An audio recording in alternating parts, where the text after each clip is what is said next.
अनीता चौधरी और न्यूज़ अड्डा पे आप सभी का स्वागत है। जय भारत, जय हिंद। आज गोरखनाथ मंदिर में जो हमला हुआ था उसमें 2 जवान घायल हुए थे। अहमद मुर्तज़ा अब्बासी जो कि आईआईटी से केमिकल इंजीनियर था, अच्छा खासा कमा रहा था, लेकिन उसकी फितरत क्या थी उसको पूरी तरह से इस घटना ने दर्शा दिया। लेकिन उसकी बात नहीं करेंगे, आज बात करेंगे उन बिकाऊ मीडिया की, वामपंथियों की, लिबरानुओं की, जो जब मुर्तज़ा पकड़ा गया तो उसके बाद किस तरह से नैरेटिव सेट करने की पूरी कवायद में जुट गए, किस तरह से सोशल मीडिया पे एक्टिव हो गए। और कहीं ना कहीं जब पूरी सच्चाई सामने आई तो मीडिया को भी अपने हाथ खींचने पड़े, उन बिकाऊ मीडिया को, वरना वो भी उनके साथ लग गए थे कि किसी तरह से मुर्तज़ा को बचा लिया जाए। आपको इसको एक एक करके समझाने की कोशिश करती हूँ, प्लीज़ गौर से सुनिएगा, ध्यान से सुनिएगा और समझिएगा, और उसके बाद अपने विवेक से काम लीजिएगा कि किस तरह से कुछ सो कॉल्ड जर्नलिस्ट, वामपंथी, इंटेलेक्चुअल, जो अपने आप को बुद्धिजीवी कहते हैं लेकिन हैं तथाकथित बुद्धिजीवी, स्वघोषित बुद्धिजीवी हैं, वो किस तरह से देश विरोधी चीज़ों में भी अपनी नैरेटिव सेट करके उन अपराधियों को, आतंकवादियों को बचाने की कोशिश करते हैं। देखिए, गोरखनाथ मंदिर में आईआईटी इंजीनियर मुर्तज़ा ने जब हमला किया तो नैरेटिव बनाया गया कि वो मानसिक तौर पे विक्षिप्त है, उसको दिमागी बीमारी है, वो दिमागी तौर पे संतुलित नहीं है। लेकिन राजस्थान के करौली में हिंदुओं के धार्मिक यात्रा पर जब हमला किया तो क्या नैरेटिव बनाया जा रहा था? नैरेटिव ये बनाया जा रहा था डीजे बजाने व धार्मिक नारे लगाने की वजह से ऐसा हुआ। दोनों जगह की चीज़ों को देखिए और समझिए कि जब वहाँ पे हिंदू अपनी रैली निकाल रहे थे नवरात्र पे, मुस्लिम इलाके से जब गुजरे तो किस तरह से उन पे पत्थरबाजी हुई, तो उस पत्थरबाजी को भी नज़रअंदाज करते हुए हिंदुओं पे ठीकरा फोड़ने की कोशिश की गई, क्योंकि वो डीजे बजा रहे थे और हिंदू धार्मिक नारे लगा रहे थे। इसकी वजह से वो आक्रोशित हो गए और उन्होंने पत्थर फेंका, इसलिए वो मासूम है।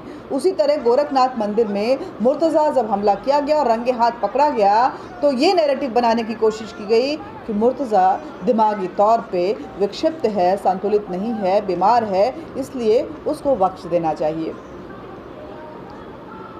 लेकिन ये समझने की कोशिश है, बस ऐसे ही हजारों झूठ और नैरेटिव वामपंथी, जिहादी, राष्ट्र विरोधी ताकतें और ये बिकाऊ मीडिया आपके सामने बनाते रहती है, और हम मासूम भारत के निवासी गुमराह हो जाते हैं और कभी कभी उनकी बातों में आ भी जाते हैं। लेकिन सोचने की ज़रूरत है और एक एक करके बताती हूँ। आप ये बताइए कि क्या कोई मानसिक विक्षिप्त आईआईटी की परीक्षा पास कर सकता है? अगर वो पास भी कर गया तो क्या वो बड़ी कंपनियों में काम कर सकता है? वो कार्यरत था, वो काम कर रहा था। मुर्तज़ा नाम का मुस्लिम युवक जिसने गोरखनाथ मंदिर पे हमला किया, उसकी अगर बात करें तो आईआईटी मुंबई से केमिकल इंजीनियरिंग की वो पढ़ाई कर चुका था।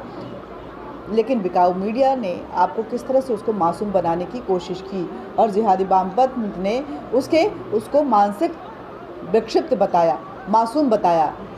लेकिन क्या हुआ राजस्थान में कांग्रेस की सरकार थी। मुख्यमंत्री करौली में हिंदुओं की यात्रा पर पूरी योजनाबद्ध तरीके से किए गए हमलों को हिंदुओं की गलती बता रहे थे कि उन्होंने रैलियां क्यों निकाली, उनको नारे लगाने की क्या ज़रूरत थी, वो डीजे क्यों बजा रहे थे, ऐसी बता रहे थे। और समझिए, उसी वक्त में एक नोटिफिकेशन भी राजस्थान सरकार से जारी होता है जिसमें कहा जाता है कि रमज़ान के, क्योंकि अभी रमज़ान का महीना भी चल रहा है, रमज़ान के दौरान कभी भी किसी भी मुस्लिम इलाके में बिजली गुल नहीं होनी चाहिए। ये राजस्थान सरकार की तरफ से नोटिफिकेशन है। लेकिन इसी वक्त में नवरात्र भी चल रहा है। अशोक गहलोत साहब कभी उसका भी ख्याल रख लेते। नवरात्र के दौरान हिंदू धर्म पे पत्थरबाजी होती है, उनके आस्था पे चोट पहुंचाई जाती है, और आप उनकी गलतियां ढूंढने लगते हैं कि क्यों आखिर उन्होंने अपने धर्म को अपनाया और अपने धर्म को अपनाते हुए उसको हिंदू तरीके से मनाया। इस करने पे आप रोक लगा रहे हैं, जबकि अजान ये बहुत ही वाजिब है, जिस पे सुप्रीम कोर्ट की गाइडलाइंस आ चुकी है।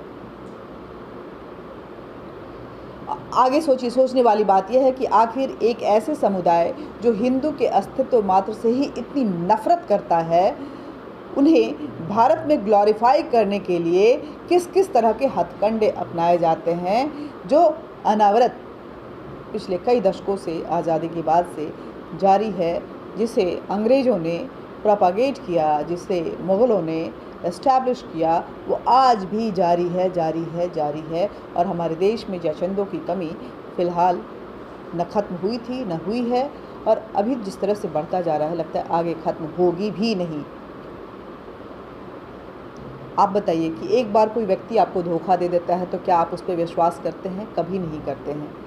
तो आखिर बार बार धोखा खाने पे भी हम इसे झूठ पे कैसे विश्वास कर लेते हैं? झूठ, जो इस तरह के झूठ बोले, बार बार ये बोला जाता है कि इस्लाम शांति दूतों पर आपको भरोसा बरकरार रखना चाहिए, उनको अपनाना चाहिए। ऐसे लोग जो हम पे पत्थर बरसाते हैं, ऐसे लोग जो बार बार झूठ बोलते हैं, जो दगाबाजी करते हैं, उन पे आखिर कैसे विश्वास किया जाए? आज कुछ राष्ट्रवादी लोगों को सत्ता के शीर्ष तक पहुँचते ही सनातन संस्कृति की चमक पूरा विश्व देख रहा है। भारत को घाव देने वाले हर झूठे नैरेटिव को जवाब देने वाले लोगों की हालांकि संख्या लगातार बढ़ रही है। हमें यह क्रम बनाए रखना है कि हमें भारतीय संस्कृति को मिटने नहीं देना है, उसको बचाए रखना है, लेकिन वामपंथी जिहादियों के ऐसे देशद्रोही गतिविधियों पे भी बहकावे में नहीं आना है, भुलावे में नहीं आना है। ये हमारी कोशिश होनी चाहिए। राजनीति सिर्फ नीति और सर्वोपरि रखनी होनी चाहिए। राजनीति पार्टी के इस बात का पालन करेगी कि सत्ता पे राज जरूर हो, लेकिन आस्था पर चोट किसी भी हाल में नहीं होनी चाहिए, खासकर हिंदू आस्था पे, क्योंकि हिंदू, भारत में हिंदू अगर बात कहें तो भारत की मिट्टी है, भारत की जड़ है, उसको ख़त्म नहीं किया जा सकता है। बाकी सारे लोग माइग्रेंट हैं, लेकिन हिंदू भारतीय है, भारत की जड़ से जुड़ा हुआ है। भारत का अपना उसकी संस्कृति है, अपनी पहचान है। राजनीतिक दायित्व निभाने के साथ साथ खुद जिम्मेदारियों पे भी ध्यान देना बहुत ज़रूरी होता है। अशोक गहलोत साहब, इस तरह से आप बच नहीं सकते हैं। मैं तो अरविंद केजरीवाल को भी बोल रही हूँ, जिन्होंने दिल्ली में भी कुछ ऐसे ही नोटिफिकेशन जारी किए हैं कि इस रमज़ान के दौरान 2 घंटे की मुस्लिम कर्मचारियों को रियायत दी जाएगी। आखिर सबको रियायत, लेकिन नवरात्र भी चल रहा है, क्या नवरात्र में उन फास्ट रखने वाले लोगों को अरविंद केजरीवाल जी ने या अशोक गहलोत जी ने इस तरह की रियायत दी है? नहीं दी है। ये सोचने वाली बात है कि क्या हम कमज़ोर हिंदुओं को धर्म से जोड़कर उनकी आर्थिक मदद कर पा रहे हैं? हमें अपने आत्म मंथन की भी ज़रूरत है। क्या हम उन्हें आगे बढ़ाने की कोशिश कर रहे हैं, या कहीं ना कहीं वो उन बहकाव में आ जा रहे हैं, क्योंकि हमारे बीच का गैप जो है वो बढ़ता जा रहा है। अब आपको बताती हूँ कि गोरखनाथ मंदिर में, जिसको कि मानसिक तौर पे विक्षत बताया जा रहा था, मानसिक तौर पे बीमार बताया जा रहा था, उसके असली सच क्या है? गोरखनाथ मंदिर पर लोन वुल्फ आतंकी हमला हुआ, सैकड़ों श्रद्धालुओं को मारने की साजिश भी थी, लेकिन उसके पास से कई दस्तावेज निकले, उसके जो तार हैं वो ISI से जुड़े हुए नज़र आ रहे हैं। कई कट्टरवादी आतंकवादी संगठनों के साथ वो जुड़ा हुआ था, उन्हें पैसे भेजता था। भारत में पहले लोन वुल्फ अटैक के बारे में भी जानिए, जब बाज़ार में स्कूटर पर तलवारें लेकर हिंदुओं की गर्दनें काटने वाले जिहादी ऐसे घुमा करते थे। ये पहले भी होता था। याद कीजिए मुंबई का वो दौर 80s का, जब किस तरह की से इन चीज़ों को अंजाम दिया जाता था। इसको सोचना और समझना बेहद ज़रूरी है। क्या कहता है ये जो आतंकवादी संगठन है, उसके कोड्स क्या क्या हैं, ये जाना हर भारतीय को पता होना चाहिए कि आखिर लोन वुल्फ अटैक क्या होता है। सितंबर 2014 में इस्लामिक स्टेट आतंकवादी संगठन के कम्युनिकेशन विंग के फरमान जारी किया था कि इससे पूरी दुनिया में मुसलमानों की अपील की थी कि किस तरह से आप अपने को आपको मजबूत करें और अपनी विचारधारा में किन चीज़ों का ध्यान रखें और उसके साथ कोई भी कंप्रोमाइज़ नहीं करें। उनका क्या कोड था? कोड था, किसी से सलाह मत मांगो, किसी के फैसले का इंतज़ार मत करो, काफिरों को मार डालो, चाहे वह नागरिक हों या फिर कोई सैनिक, क्योंकि ये दोनों काफिर हैं, ये दोनों ही मुसलमानों के खिलाफ युद्ध लड़ते हैं। काफिरों का खून और धन दोनों को नष्ट करने का अधिकार तुम्हारे पास है। ये कुरान अधिकार देता है, खुदा अल्लाह तुम्हें इसके लिए छूट दे रखी है। सबसे अच्छी बात ये है कि आप वो हैं कि आप अपनी पूरी कोशिश करें और किसी भी अविश्वासी यानी कि काफिर को मार डालें, चाहे वो फ्रांसीसी हो, अमेरिकी हो या किसी भी देश का हो, भारतीय हो। अगर आप एक आईईडी या एक गोली नहीं ढूंढ पा रहे हैं तो काफिर का सिर चट्टान से फोड़ डालें। ये अपील थी उस वक्त में। वो जो वुल्फ अटैक के लिए जो एक प्लेटफॉर्म तैयार किया जा रहा था आतंकवादी संगठनों की तरफ से, खासकर आईएसआईएस की तरफ से, उनकी तरफ से ये स्टेटमेंट जारी किया गया था और किसी ऊंचे स्थान से नीचे फेंक दें, उनका गला घोट दें, लेकिन उन्हें मार जरूर डालें, उन्हें मारें आप। अगर आप ऐसा करने में असमर्थ हैं तो उनके घर, कार या व्यवसाय को जला दें या उसकी फसल को नष्ट कर दें। जो आपने देखा होगा दिल्ली दंगों में इसी तरह से जला दिए गए थे, इसी तरह से मारे गए थे, इसी तरह से निर्मम हत्याएं हुई थी। 2020 में दिल्ली का जो दंगा हुआ था उसकी मैं बात कर रही हूँ, जो ईस्ट दिल्ली का दंगा हुआ था। अगर आप ऐसा नहीं कर सकते हैं तो उनके मुंह पर थूक दें। आप थूक सीरीज़ तो देख ही रहे हैं किस तरह से चल रहा है। ये ऊपर जो लिखा गया है, दुनिया के सभी मुसलमानों को आईएसआईएस की तरफ से एक आदेश के तौर पे ये स्टेटमेंट जारी किया गया था। बाद में पेरिस, लंदन और ग्लासगो में लोन वुल्फ आतंकवादी हमले हुए, जिनमें से एक हमला ऐसा भी था कि जब जिहादी ने अल्लाह अकबर का नारा लगाकर ट्रक लेकर ईसाइयों को काफिर बताते हुए उसकी पूरी भीड़ को कुचल डाला था। कुछ ऐसी ही हरकतों के साथ अहमद मुर्तज़ा अब्बासी गोरखनाथ मंदिर में घुसा था। गोरखनाथ में जब मुर्तज़ा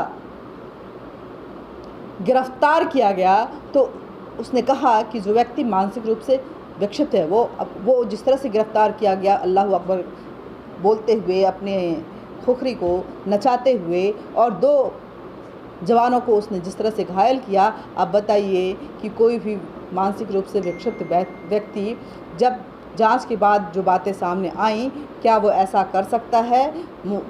मुर्तज़ा लैपटॉप पे बना रहता था, जिहादी साहित्य पढ़ता था, इंटरनेट पर लून वुल्फ अटैक के बारे में सर्च करता था, और साथ ही वो आईएसआईएस और ऐसे कई आतंकी संगठनों को पैसे भी भेजता था। नेपाल के खाते के मार्फत वो पैसे भेजता था। उनके जाकिर नाइक और ऐसे जो कट्टर जिहादी मानसिकता वाले जो इनके शीर्ष हैं, उनकी वो स्पीचेस सुनता था, उससे वो मोटिवेट होता था। एटीएस के 2 सिपाही गोरखपुर में मुर्तज़ा के घर पर पहुँचे तो पहले ही एटीएस को मुर्तज़ा पर शक हो गया, क्योंकि वो देश विरोधी लोगों से लगातार संपर्क में था। मुर्तज़ा पे पहले भी एटीएस नज़र बनाई हुई थी और वो विदेशी ताकतों के संपर्क में था, ये उसको पता था। मुर्तज़ा को उस वक्त भी गिरफ्तार करने की कोशिश की गई थी, लेकिन वो गिरफ्तार नहीं कर पाए थे क्योंकि वो विदेश निकल गया था, नेपाल निकल गया था। मुर्तज़ा को एटीएस गोरखपुर में उसके बाद वो कुछ दिनों बाद नवरात्र के समय में, रमज़ान से पहले, वो नेपाल से आकर सीधे गोरखनाथ मंदिर पे हमला किया। ख़ास बात यह है कि उसने गोरखपुर के किसी भी अन्य पुलिस थाने या दूसरी पुलिस की मौजूदगी वाली जगह पे हमला नहीं किया। उसने गोरखनाथ मंदिर पर हमला करके वहाँ यह साबित करने की कोशिश की कि जो आज से 300 साल पहले मुग़ल करते थे और औरंगज़ेब किया करते थे कि तुम्हारे भगवान में दम नहीं है, हम तुमको आज भी वही बताने की कोशिश कर रहे हैं। हम तुम्हारे भगवान पे हमला करते हैं, उनकी मूर्तियों को तोड़ेंगे, उनके स्थान को अपवित्र करेंगे और तुम कुछ नहीं कर पाओगे। इसी मानसिकता के साथ मुर्तज़ा गोरखनाथ मंदिर पे घुसा था। एटीएस इसलिए मुर्तज़ा को तलाश कर रही थी क्योंकि उसकी संलिप्तता देश विरोधी ताकतों के साथ थी। नेपाल में उस मदरसे से उसका लिंक सामने आया है जो पाकिस्तानी आतंकवादियों और आईएसआई के लिंक के साथ वो कई तरह की गतिविधियों को अंजाम दे रहे हैं। मुर्तज़ा ने पीएसी के सिपाही के गर्दन पर हमला किया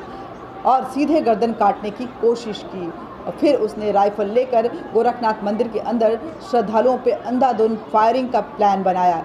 लेकिन पीएसी के सिपाही ने बड़ी ही चालाकी के साथ, मुस्तैदी के साथ उसके गर्दन को धर दबोचने में कामयाब रहे। देवबंद में भी मुर्तज़ा के दौरे के लगातार दौरे के सबूत मिले हैं। देवबंद में आतंकी कनेक्शन कई बार पहले भी सामने आ चुके हैं। देवबंद एक ऐसा कट्टर संस्थान है भारत में जिससे अक्सर फतवा और कट्टरवादी बयान जो हैं सामने आते रहते हैं। इससे पहले अगर हम देखें तो लोन वुल्फ अटैक का पहला मामला पश्चिम बंगाल के वर्धमान में सामने आया था। मूसा नाम का एक युवक जो कि जाकिर नाइक की भाषण सुनते सुनते जुनून से भर गया, उसने 2016 में मूसा का प्लान था कि वो उसके 2 साथी एक स्कूटर पर बैठेंगे, एक हिंदू काफिरों की भीड़ वाली बाजार में तलवार लहराते हुए पहुंचेंगे और उस स्कूटर से अगल बगल मौजूद हिंदुओं की गर्दनों को तलवार से काट डालेंगे। ये इनके फितरत होते हैं, ये इनको सिखाया जाता है। मूसा ने पहले IED खरीदने की कोशिश की थी, लेकिन जब नहीं मिला तो उसने 13 इंच के चाकू खरीद लिए।